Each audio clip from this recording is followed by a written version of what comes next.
Para el ex registrador de la provincia de la Altagracia, estas cancelaciones son un atentado a la independencia de los registradores,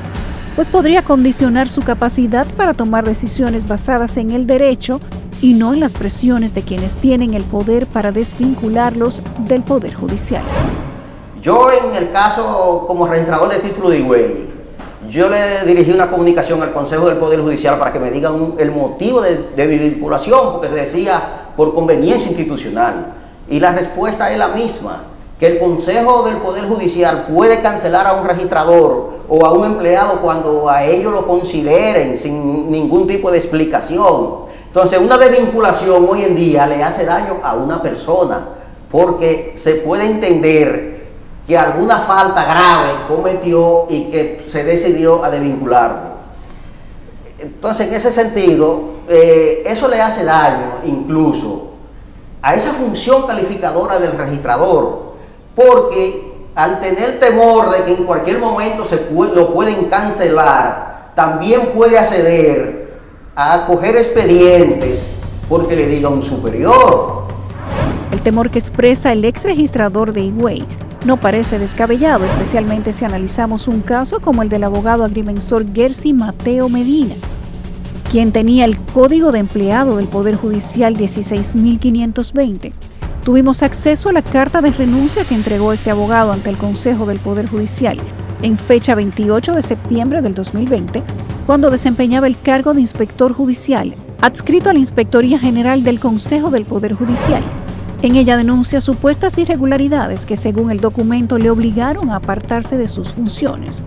Gersi Mateo Medina explica en su carta de renuncia que en varias investigaciones que adelantaba sobre presuntas irregularidades cometidas por funcionarios de la jurisdicción inmobiliaria, su labor fue imposibilitada y torpedeada, por lo que afirma que fue una serie de eventos que se inclinaban a actos de corrupción administrativa. Gersi Mateo Medina, quien se desempeñó en al menos 7 cargos desde su ingreso al Poder Judicial el día 1 de mayo del 2013, narra, por ejemplo, el caso de la investigación extraordinaria identificada con el número AE-DRMC-0196, que según él explica podría comprometer la responsabilidad disciplinaria del director nacional de mensura catastral Ridomil Alejandro Rojas Ferreira. Se trata de una investigación por la aprobación de manera presuntamente irregular de los trabajos de deslinde, subdivisión y eliminación de una parcela que consta en el expediente de mensura que termina en el número 1119, pero sobre la cual ya existía un proceso de deslinde anterior, según denunció el abogado del Estado Gedeón Platón. En relación a este caso, según la denuncia del ahora ex inspector del Poder Judicial en su renuncia, el mismo solicitó mediante oficio a través del mismo inspector general del Consejo del Poder Judicial el historial catastral de esta parcela y le pidió al director nacional de mensura catastral, el señor Rojas Ferreira, como responsable del área, todas las trazas dejadas en los sistemas de mensura para la aprobación del expediente. Es decir, como inspector judicial y según deja por escrito en su carta de renuncia Mateo Medina, en la investigación iniciada tras la denuncia del abogado del Estado, Gedeón Platón, él requirió los datos del usuario en el sistema de consulta de la jurisdicción inmobiliaria, el sistema para el control de recepción y entrega de expedientes de mensura, el sistema cartográfico y parcelario y la plantilla base utilizada para la generación de oficios de mensura al momento de la aprobación del expediente. Según describe en su carta, la respuesta recibida omitió datos tan relevantes como el nombre del supervisor que asignó el expediente, el nombre del técnico revisor que lo aprobó y el operador GIS que controló dicho expediente. No fue sino hasta que la Inspectoría del Poder Judicial le exige mediante el oficio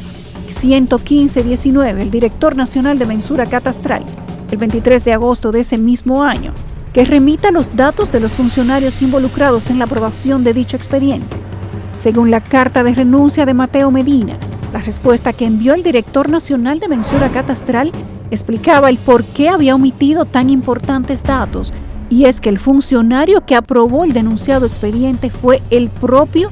Ridomil Alejandro Rojas Ferreira. Pese a esa revelación, que según el denunciante mostraba la actualización irregular del actual director nacional de mensura catastral sobre una parcela propiedad del Estado, El Consejo del Poder Judicial no le permitió al entonces inspector del Poder Judicial que pudiera entrevistar a Ridomil Rojas para que explicara el por qué aprobó el deslinde, subdivisión y eliminación de una parcela de propiedad del Estado que ya había sido objeto de tales procedimientos. Y como este caso, la carta de renuncia del ex inspector judicial Mateo Medina presenta otras 3 denuncias más, en las que detalla presuntos casos de encubrimiento, de irregularidades, fallas y vicios en investigaciones de la Inspectoría del Poder Judicial, conflicto de intereses en funcionarios de la jurisdicción inmobiliaria y fallas de disciplina que, según su carta, no fueron atendidas por el Consejo del Poder Judicial. Y a esa persona no lo llamaron para cuestionarlo con lo que escribió en esa renuncia que él hizo, que la hizo muy responsable. Que sea verdad o mentira, no, la investigación había que hacerla. Pero las denuncias por el manejo de la jurisdicción inmobiliaria no se quedan en lo operativo y lo legal, sino que llegan incluso al siempre delicado ámbito financiero. Según el artículo 117 de la Ley 108-05 de Registro Inmobiliario, acerca de las tasas por servicios, establece que la recaudación que se obtenga por estas tasas será utilizada exclusivamente para el mantenimiento y la sostenibilidad de la jurisdicción inmobiliaria, lo que no podrán ser transferidos ni utilizados en el mantenimiento de ninguna otra institución. El año pasado nosotros tenemos constancia de que existían en las cuentas de la jurisdicción inmobiliaria, que no es una persona jurídica distinta del Poder Judicial, más de 300 millones de pesos. 300 millones de pesos que el presidente de la Suprema quería utilizar, y para ello creó un sistema una actuación, realizó una actuación totalmente fraudulenta mediante la cual fabricó y falsificó una supuesta deuda. Surún Hernández se refiere al contenido del acta 017-2020, aprobada por el Consejo del Poder Judicial el día martes 12 de mayo del mismo año, cuyo tema identificado como 5.3 lleva por título Reembolso de fondos de la jurisdicción inmobiliaria, y según el contenido, el director general de Administración y Carrera Judicial, Ángel Brito, identificado públicamente como un hombre de confianza del presidente de la Suprema Corte de Justicia, expuso la necesidad de realizar el reembolso de los fondos erogados por el Consejo del Poder Judicial a la jurisdicción inmobiliaria, por concepto de cubrir el pago del Plan Nacional de Titulación Masiva, el Plan Base de Datos Históricos y el Plan de Ventanilla Express y Fortalecimiento. Él decía, bueno, hay 300 millones de pesos de la jurisdicción inmobiliaria, ¿cómo yo puedo distraerlos? Pues estableció que desde 2008 al 2019, el Poder Judicial había invertido en la jurisdicción inmobiliaria 760 millones de pesos, como si los distintos presupuestos del 2008 al 2019 para el Poder Judicial no estén contempladas la partida de todo el Poder Judicial en su conjunto, incluyendo de la jurisdicción inmobiliaria. El acta que establece la supuesta deuda detalla que mediante el levantamiento de la Dirección Financiera del Poder Judicial, se estableció que las asignaciones presupuestarias realizadas a la jurisdicción inmobiliaria por el Consejo del Poder Judicial entre 2008 y 2019, correspondientes a planes y proyectos para el mantenimiento y sostenibilidad, ascendieron a 615.374.911 pesos. Además, suma otros 145.109.066 pesos por concepto de pago de seguro privado de salud al personal de la jurisdicción inmobiliaria, desde el 1 de enero del 2016 hasta 31 de marzo de 2020, para totalizar 760.483.977 pesos con 81 centavos que la jurisdicción inmobiliaria debía transferir al Consejo del Poder Judicial. Como si esa deuda de 760 millones de pesos hubiera figurado en los estados financieros del 2019, 2018, 2017, 2016, para abajo. Y como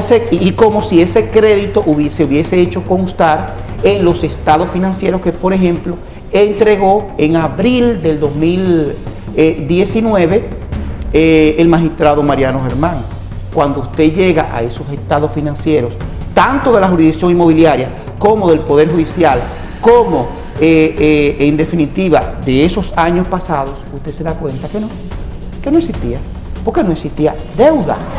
Pero el contenido del acta del Consejo del Poder Judicial, que aprobó transferirse recursos de la jurisdicción inmobiliaria, intenta justificar la acción, amparándose justamente en la norma que le prohíbe ejecutar esta acción, el artículo 117 de la Ley 108-5, que, como dijimos antes, establece que la recaudación que se obtenga por estas tasas será utilizada exclusivamente para el mantenimiento y sostenibilidad de la jurisdicción inmobiliaria.